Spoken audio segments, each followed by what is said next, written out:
president has set up a task force to advise him on getting the country back on its feet again, getting the economy up and running. And a number of legislators of both parties are on the task force, and one of them is Congressman Andy Biggs of Arizona, and he's joining us right now. Congressman Biggs, thanks for being with us here on the Howie Carr Show.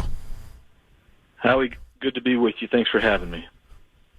How soon till we get the economy up and running? I mean, I know every state's not going to be back, but I mean getting most of the economy up and running. Yeah, we need to do it yesterday, quite frankly. I think President Trump's phase 1, phase 2 proposals, they really, we should implement those sooner rather than later. Yeah, we got to get it doing. We got to get to it.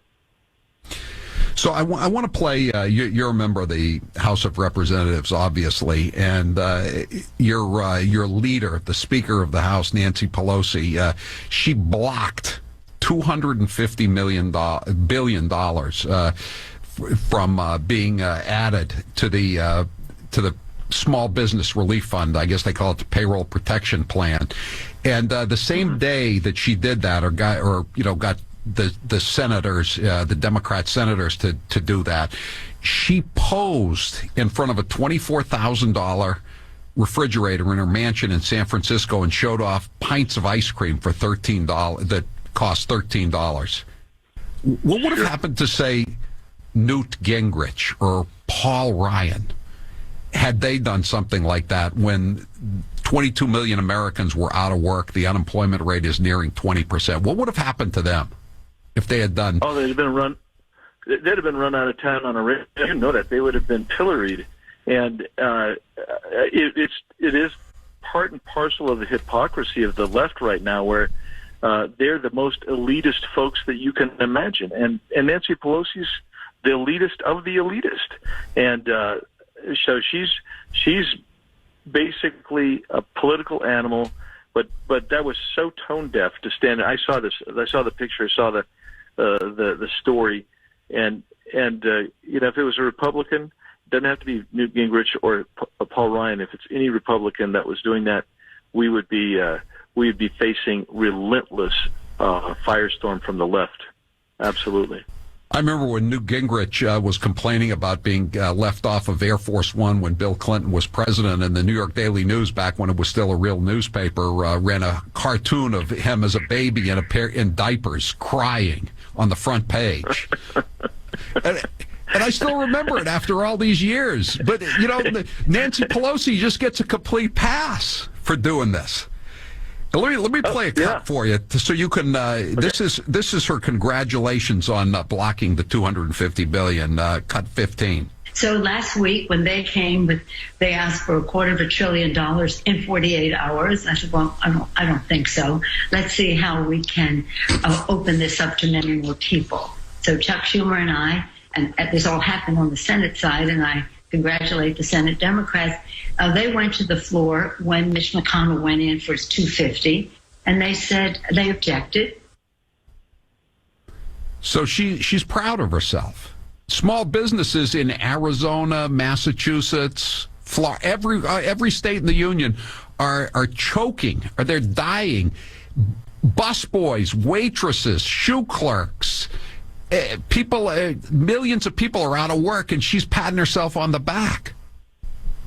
Yeah, and you know what it is she wants to expand this because she's trying to use this to create more power in the central government, more control, and more authority.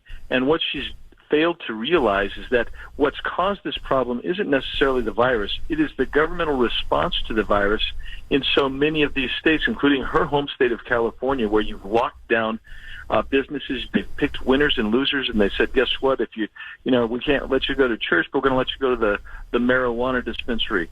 We're going to let you go into the big box retail store, but we're not going to let you go to the small mom and pop shoe store or mom and pop clothier. And so she's basically standing in the way of the relief that is due people because the government has closed them down. That's what's happening here, and it's quite frankly one of the most outrageous things that you can see, where somebody's attitude is so cavalier like that.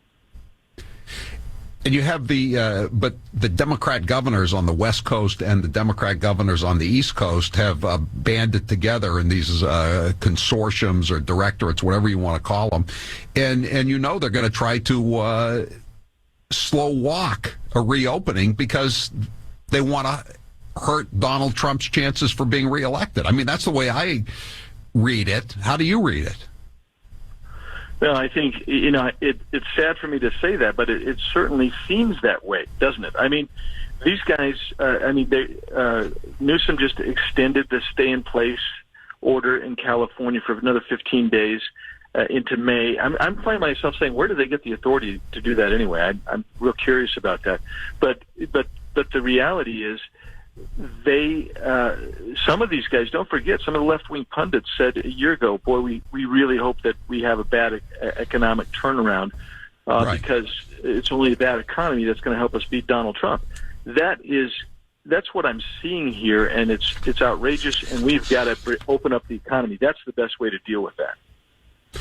Yeah, I mean, there's no way that once everything is back up and running again, people are still going to die. That's the nature of the planet. People die. They're born and they die, right?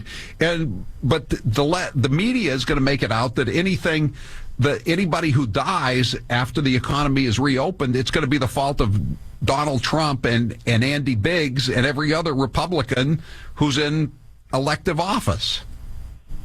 No, that's exactly right. But you can't win and you can't lose really. So you have to open it up because that's the winner. That's the right policy to do.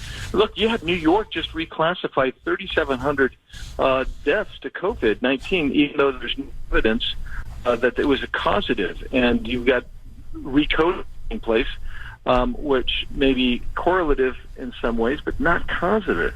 And this is part of the efficacy, the kind of that gins up this hysteria that's out there. But the best solution is to open this up and be willing to take the left's best shots because they're going to give them to us anyway. So you might as well help as many Americans as you can get back on their feet, stop this rampant push down of businesses.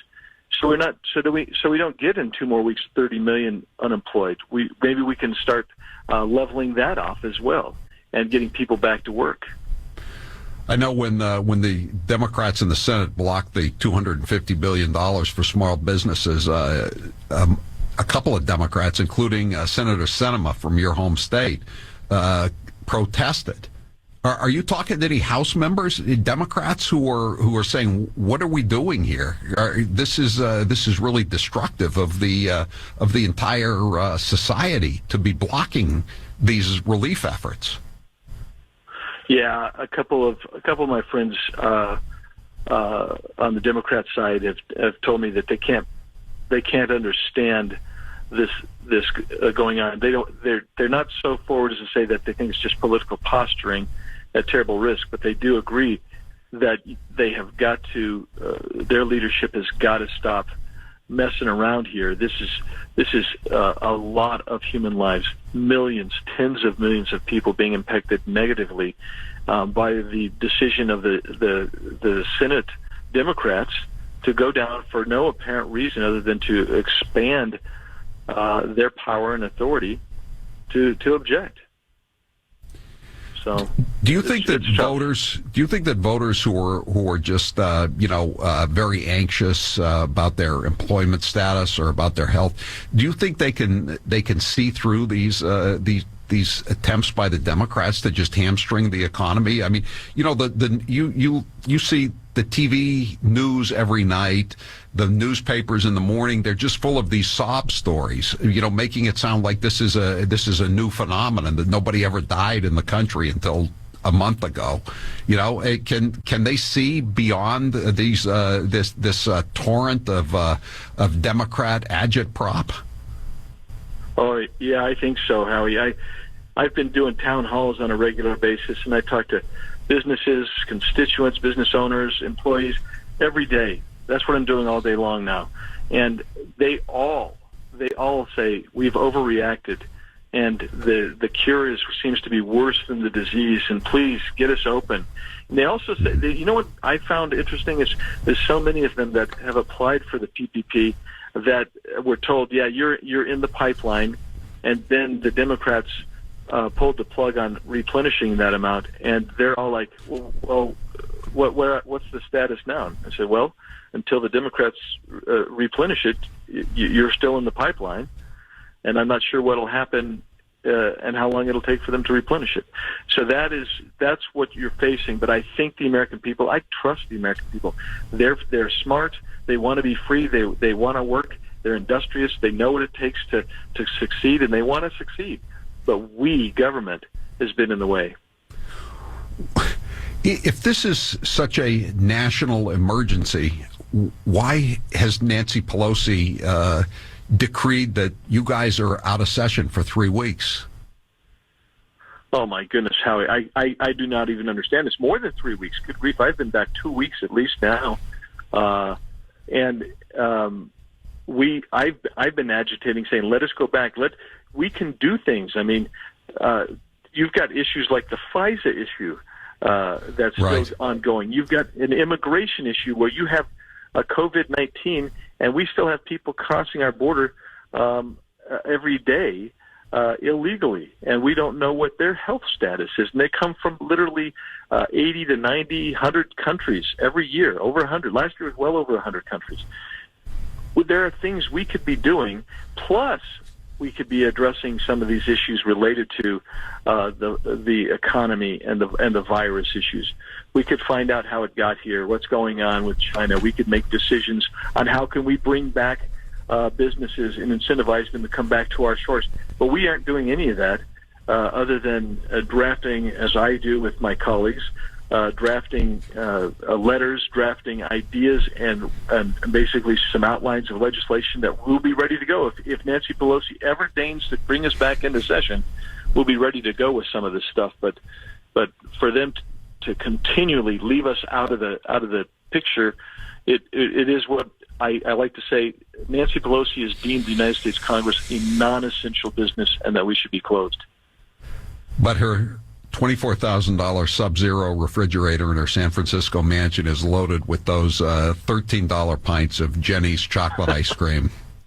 So all's well in the world. Hey, Howie, I've never had it, but Me I don't neither. think I could afford it. But I'm telling you, I think it's a splurge to go for Ben and Jerry's or Haagen-Dazs, and Jenny's it costs twice as much, more than twice as much. Representative Andy Biggs from Arizona, a member of the task force to reopen the economy. Thanks for being with us so much, and I hope you get back to D.C. soon to get involved with the people's business again. Thank you, Representative Biggs.